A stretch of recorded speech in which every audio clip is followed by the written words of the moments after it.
Bayangkan seorang wanita muda yang memiliki segalanya, kekayaan, kekuasaan, dan status sosial tinggi, ternyata jatuh cinta kepada mantan sopir pribadinya. Seorang TKI sederhana yang tulus dan setia. Kisah ini dimulai dari kesalahpahaman kecil karena rasa cemburu, yang berujung pada pemecatan.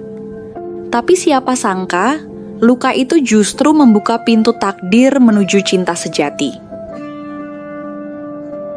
Aurelia Wibisono adalah nama yang tak asing bagi siapapun yang bergelut di dunia bisnis teknologi. Di usianya yang baru 32 tahun, ia telah menjadi CEO dari perusahaan startup terbesar ketiga di Asia Tenggara. Wajahnya kerap muncul di majalah bisnis, terpampang dalam deretan wanita paling berpengaruh di benua ini. Tapi, meski begitu banyak yang mengagumi langkah kakinya di dunia profesional, sangat sedikit yang tahu isi hatinya yang sebenarnya. Aurelia hidup dalam dunia penuh kontrol. Rapat-rapat penting, jadwal yang nyaris tanpa jeda, dan target-target yang tak kenal belas kasihan. Ia terbiasa memutuskan dalam detik, tanpa ragu, tanpa goyah. Tapi siapa sangka, seorang pria biasa, yang bahkan tak punya gelar sarjana, justru mampu membuat dunianya yang kokoh itu perlahan goyah. Namanya Bima. Seorang lelaki sederhana yang tak pernah menyangka hidupnya akan bersinggungan dengan wanita berstatus tinggi seperti Aurelia. Namun hidup kadang memiliki cara yang lucu untuk mempertemukan dua orang yang begitu bertolak belakang. Pertemuan mereka bukanlah skenario romantis layaknya film. Tidak ada hujan, tidak ada bunga, tidak ada latar piano lembut. Hanya kejadian kecil di suatu pagi yang biasa, di depan lobi apartemen mewah tempat Aurelia tinggal. Waktu itu Aurelia sedang turun buru-buru, karena ada pertemuan mendadak, dan ia melihat seorang nenek jatuh di tangga kecil dekat taman. Banyak orang hanya menoleh, lalu berjalan pergi. Tapi satu pria bergegas, berjongkok, dan membantu dengan sabar, bahkan memapah sang nenek ke bangku taman. "Terima kasih ya nak," ucap si nenek dengan napas ngos-ngosan. Pria itu hanya mengangguk sopan. Aurelia yang memperhatikan dari kejauhan mendekat tanpa pikir panjang. "Kamu kerja di mana?" tanyanya tajam. Pria itu tampak kaget, namun menjawab dengan suara pelan. "Baru datang dari luar negeri, Bu. Kerja serabutan, sekarang lagi ngojek." Aurelia diam beberapa detik, lalu membuka tasnya dan mengeluarkan kartu nama. "Saya butuh supir, mulai besok jam 6 pagi, jangan telat." Pria itu melongo, lalu mengangguk cepat. Itulah awal kisah mereka. Hari-hari pertama Bima bekerja sebagai supir pribadi Aurelia terasa seperti masuk ke dunia lain baginya. Ia terbiasa tinggal di kontrakan sempit, makan seadanya, dan hidup dengan tekanan ekonomi. Tapi kini, tiap pagi ia harus berdiri di samping mobil Eropa mengilap, mengenakan kemeja bersih, dan menjemput wanita yang tak hanya cantik, tapi juga punya aura yang bikin orang tak berani sembarangan bicara. Awalnya, Bima sangat canggung. Ia sering salah rute, tak enak hati saat Aurelia duduk diam tanpa suara di kursi belakang, dan panik tiap kali harus menunggu di lobi-lobi hotel mewah. Tapi perlahan, Aurelia justru mulai memperhatikannya lebih dalam. Ia tahu Bima selalu menyetel radio di volume pelan karena tak mau mengganggu, dan selalu memanaskan mesin mobil lebih awal setiap pagi karena tahu Aurelia tak suka duduk di kabin dingin. Tak ada ucapan manis, tapi Bima menunjukkan perhatiannya dengan tindakan kecil yang konsisten. Dan tanpa sadar, hati Aurelia mulai menyimpan ruang untuk pria yang hanya duduk di bangku depan mobilnya itu. Bagi Aurelia, Bima bukan hanya sekadar supir. Ia mulai jadi tempat bergantung dalam diam. Ketika lelah sepulang kerja, melihat Bima membukakan pintu dengan tenang membuat rasa letihnya berkurang. Ketika suasana hatinya buruk karena rapat yang memanas, Bima akan menyetel musik klasik tanpa diminta. Dan ketika ia merasa tak ingin berbicara dengan siapapun, Bima tahu kapan harus diam dan kapan cukup menatap lewat kaca spion dengan sorot mata yang penuh empati. "Kamu nggak pernah tanya soal saya ya?" tanya Aurelia suatu malam setelah rapat panjang yang menguras tenaga. Bima yang tengah menyetir menoleh sedikit. "Saya hanya pengen ibu nyaman, itu sudah cukup buat saya." Kalimat sederhana itu membekas dalam hati Aurelia. Ia mulai bertanya-tanya, apakah Bima memperhatikannya hanya karena pekerjaan atau karena sesuatu yang lebih dari itu. Tapi ia terlalu takut untuk berharap. Segalanya berubah pada suatu siang yang terlihat seperti hari biasa. Aurelia tengah bersiap menghadiri pertemuan penting dengan calon investor Jepang yang sangat rewel soal ketepatan waktu. Ia duduk di kursi belakang dengan tablet di tangan, membaca ulang dokumen presentasi. Bima menyetir dengan tenang, seperti biasanya. Tapi tiba-tiba ponselnya berdering. Bima menoleh sebentar, ragu-ragu, lalu akhirnya mengangkat. "Halo Mbak, ada apa?" ucapnya dengan nada lembut. Tak ada yang aneh dari luar, tapi bagi Aurelia, nada suara Bima berubah. Suara itu terdengar terlalu hangat, terlalu personal. Ia merasa ada yang menusuk di dadanya. "Mbak," pikir Aurelia, "siapa perempuan itu? Kenapa Bima bicara selembut itu?" Matanya tak lepas dari cermin spion, berharap Bima menyadari ia memperhatikan. Tapi pria itu hanya bicara sebentar, sambil terus menyetir, tampak khawatir. Dan itulah saat dimana emosi Aurelia, yang selama ini ia tekan rapat-rapat, mendidih dan tak bisa lagi dikendalikan. "Berhenti sekarang juga!" teriak Aurelia tiba-tiba, membuat Bima refleks menginjak rem dan menepikan mobil ke sisi jalan tol. Klakson dari belakang terdengar bersaut-sautan, namun Aurelia tak peduli. Ia duduk dengan rahang mengeras, dada naik turun karena amarah dan cemburu. Bima menoleh ke belakang. Wajahnya bingung. "Maaf Bu, itu tadi kakak saya, Bu Rini," ucapnya tergagap, masih memegang ponsel yang belum sempat ia matikan. Tapi Aurelia sudah dikuasai oleh pikirannya sendiri. Ia merasa dikhianati, bahkan ditampar oleh kenyataan yang tak ia mengerti. "Kamu pikir saya ini apa, hah?" katanya tajam. "Saya baik, saya angkat kamu kerja, saya percaya. Dan sekarang kamu malah main perempuan saat jam kerja." Wajah Bima seketika berubah pucat. Mulutnya setengah terbuka, ingin menjelaskan tapi ragu.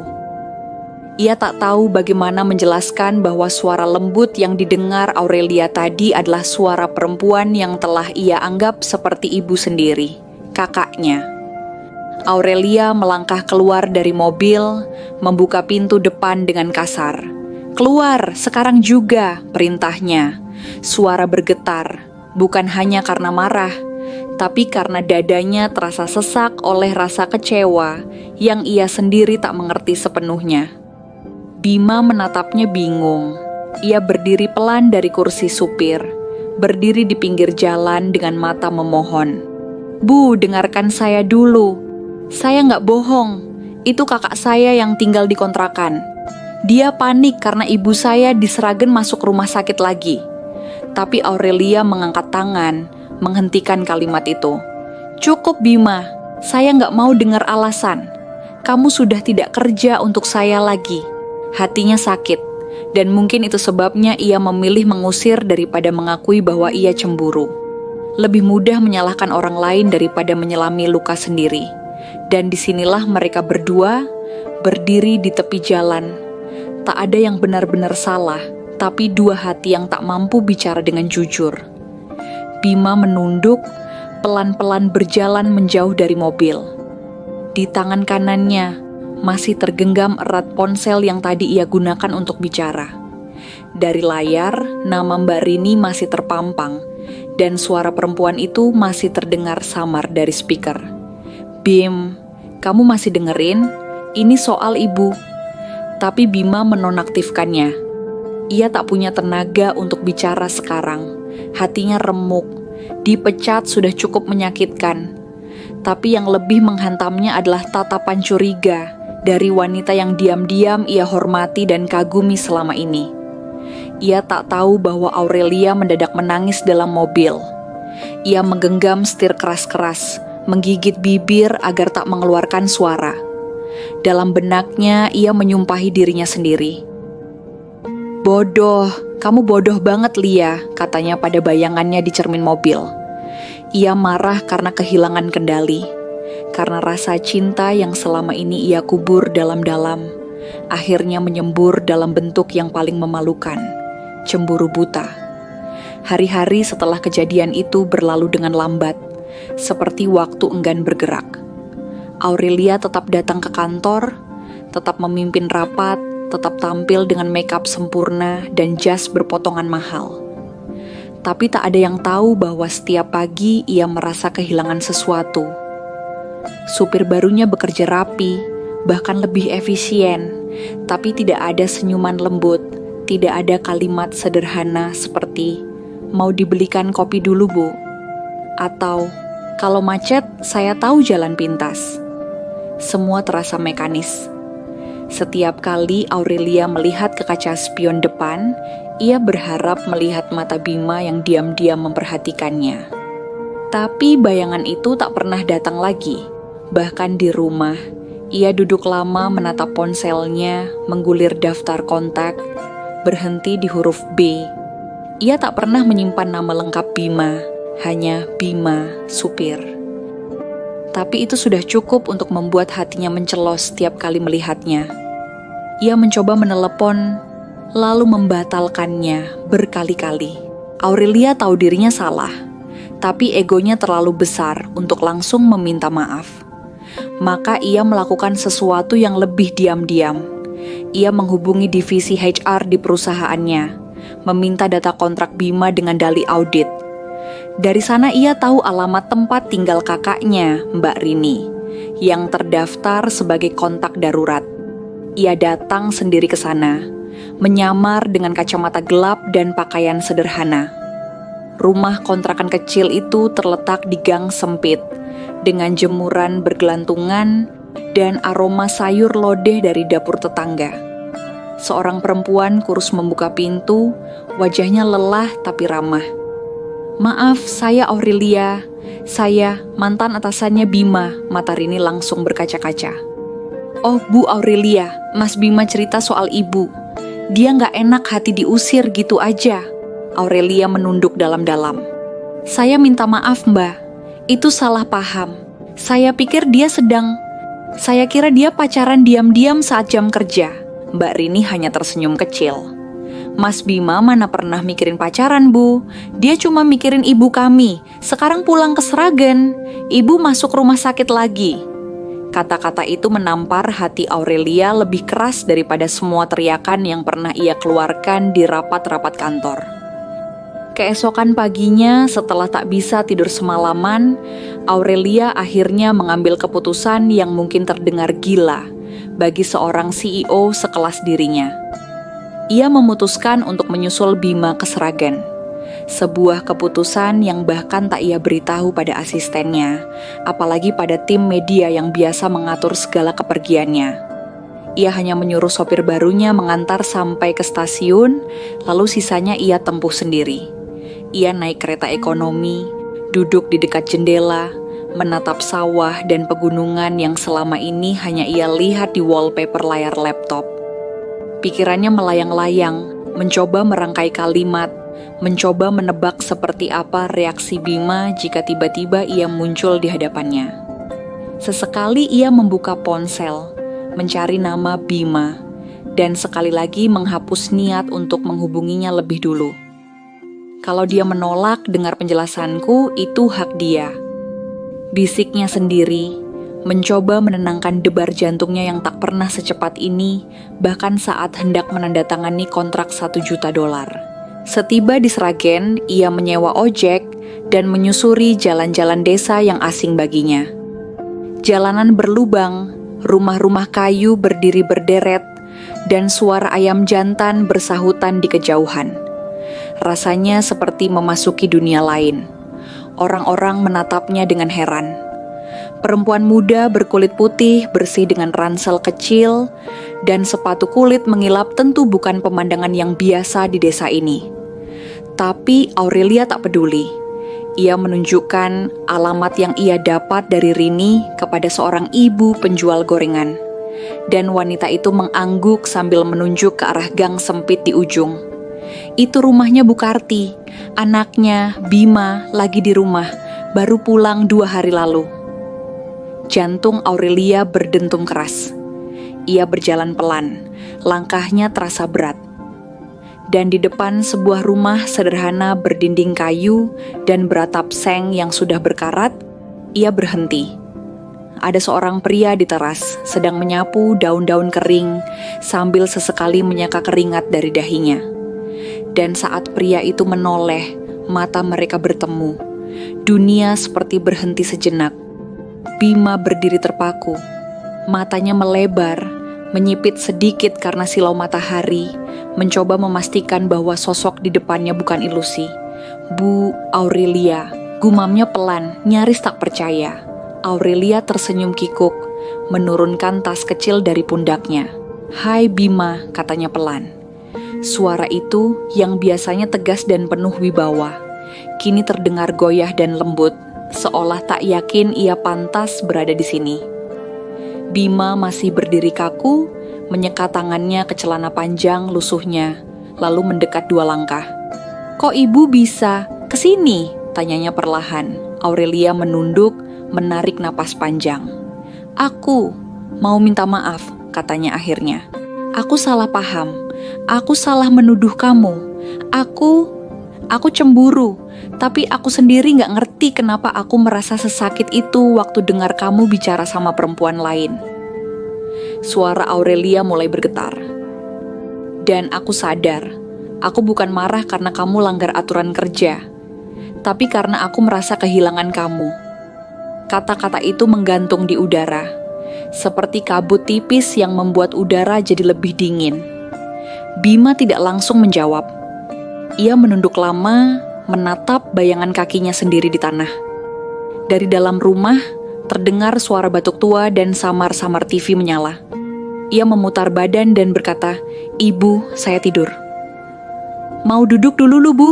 Aurelia mengangguk pelan. Mereka duduk berdua di bangku kayu kecil di teras.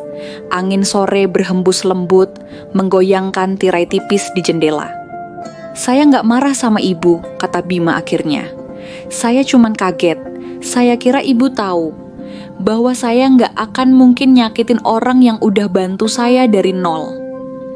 Aurelia menggigit bibir bawahnya, menahan air mata yang hampir tumpah.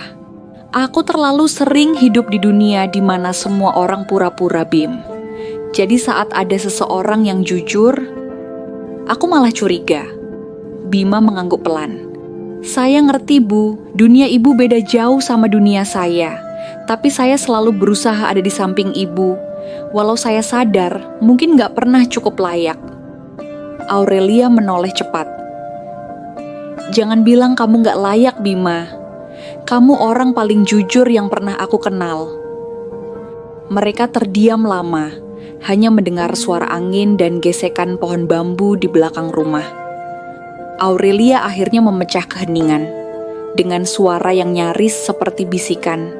"Kalau aku bilang, aku ingin bahagiakan kamu dan keluargamu, bukan sebagai atasanmu lagi tapi sebagai istrimu, kamu akan percaya." Bima menoleh cepat, matanya membelalak. "Ibu serius?" tanya Bima, nadanya campur aduk antara terkejut dan takut berharap. Aurelia tersenyum. "Aku mungkin CEO, Bima. Tapi untuk urusan hati, aku bodoh sekali. Baru sekarang aku sadar bahwa orang yang paling membuatku merasa rumah justru adalah kamu, supirku sendiri." Bima menatapnya lama, mata yang biasanya tenang kini berkaca-kaca. Ia tak menjawab dengan kata-kata, hanya menggenggam tangan Aurelia perlahan. Dan dalam genggaman itu, tak ada sisa luka, tak ada dendam. Yang ada hanya rasa hangat dari 2 jiwa yang akhirnya saling mengerti. Senja turun perlahan, mewarnai langit Sragen dengan semburat oranye lembut. Di beranda rumah kayu yang sederhana, Aurelia dan Bima masih duduk berdampingan. Diam dalam kehangatan yang tidak perlu banyak kata. Untuk pertama kalinya dalam hidupnya, Aurelia merasa bisa bernapas tanpa tekanan.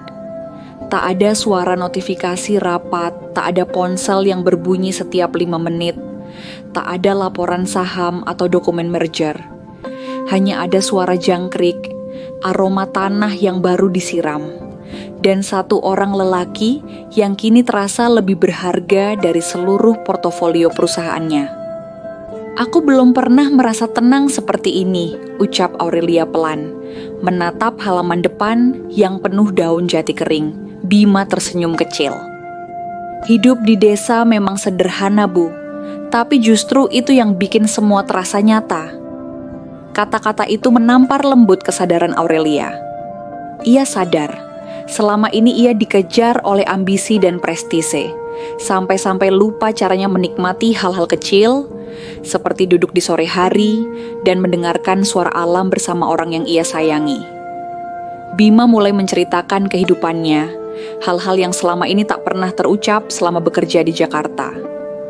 Tentang bagaimana ia dibesarkan oleh ibunya seorang diri, sejak ayahnya meninggal karena kecelakaan saat Bima masih SD. Tentang kakaknya, Rini, yang rela tak menikah demi bisa membantu biaya sekolahnya. Dan tentang keputusannya menjadi TKI ke Malaysia saat usianya belum genap 20 tahun. "Saya dulu cuma mikir satu hal, Bu. Gimana caranya ibu saya bisa makan 3 kali sehari tanpa mikir utang," katanya sambil menatap langit yang mulai gelap. Aurelia mendengarkan dengan penuh perhatian. Tak pernah sebelumnya ia benar-benar mendengarkan orang lain tanpa memikirkan tanggapan. Ia hanya ingin tahu lebih banyak tentang lelaki di sebelahnya. "Dan kamu gak pernah kepikiran nikah?" tanya Aurelia tiba-tiba. Bima menggeleng pelan. "Saya takut gak bisa bahagiain perempuan, saya takut gagal, Bu. Tapi kalau sekarang yang ngajak adalah ibu," ia tak melanjutkan. Kalimat itu menggantung dengan sempurna, membuat Aurelia menoleh dan tersenyum sambil menggenggam tangannya lebih erat. 2 bulan setelah kunjungan itu, berita yang tak terduga mengguncang media sosial dan industri bisnis. CEO muda menikah dengan mantan supirnya. Begitu judul utama yang tersebar di mana-mana. Foto Aurelia dengan kebaya sederhana dan senyum bahagia, berdampingan dengan Bima yang mengenakan beska putih menjadi viral dalam hitungan jam. Sebagian orang menganggapnya gila, sebagian menganggapnya inspiratif. Tapi Aurelia tak menggubris satupun komentar itu. Ia menutup sementara akun Instagramnya, menyerahkan pengelolaan perusahaan pada tim eksekutif, dan memilih untuk fokus menjalani kehidupan barunya sebagai seorang istri. Resepsi pernikahan mereka sangat sederhana. Diadakan di halaman rumah Bima dengan tenda biru putih dan kursi plastik berjejer. Tetangga datang membawa makanan potluck, anak-anak desa berlarian membawa bunga kertas, dan tak ada satupun tamu dari kalangan elit. Tapi suasana penuh tawa, doa, dan cinta yang tulus. "Ini lebih hangat dari gala dinner manapun," gumam Aurelia pada Bima malam itu, saat mereka duduk di kursi pelaminan, sambil memandangi lampu bohlam yang digantung seadanya. Setelah menikah, mereka memilih untuk tinggal sementara di desa, merawat ibu Bima yang kesehatannya masih naik turun. Setiap pagi, Aurelia bangun lebih awal dari biasanya, menyeduh teh untuk mertuanya, lalu membantu Bima membersihkan halaman. Kadang ia ikut ke sawah kecil di belakang rumah. Kadang membantu kakak iparnya memasak di dapur. Dari seorang wanita kota yang terbiasa dengan remote AC dan lift kantor, kini ia terbiasa dengan tikar rotan dan bunyi serangga malam. Tapi ia tak pernah merasa lebih utuh dari sebelumnya. Bahkan saat akhirnya kembali ke Jakarta untuk menjalankan kembali perusahaan, ia tetap membawa nilai-nilai yang ia pelajari dari desa. Ia mengurangi jam kerja yang berlebihan, memberi cuti panjang untuk pegawai yang punya orang tua sakit, dan bahkan membuka program pelatihan kerja untuk mantan TKI. "Aku belajar banyak dari kamu, Bima," katanya saat mereka duduk di balkon apartemen kecil mereka di Jakarta. "Kamu nggak ngajariku lewat teori, tapi lewat caramu hidup." Bima tak menjawab, hanya mencium kening Aurelia pelan, seperti menjawab semuanya dalam satu isyarat penuh makna. Waktu berlalu, musim berganti. Pernikahan mereka bukan tanpa tantangan. Perbedaan latar belakang, pola pikir, dan ekspektasi kadang muncul dalam bentuk pertengkaran kecil. Tapi selalu ada ruang untuk saling memahami. Karena sejak awal, hubungan mereka dibangun bukan atas dasar kesempurnaan, tapi keberanian untuk saling menerima.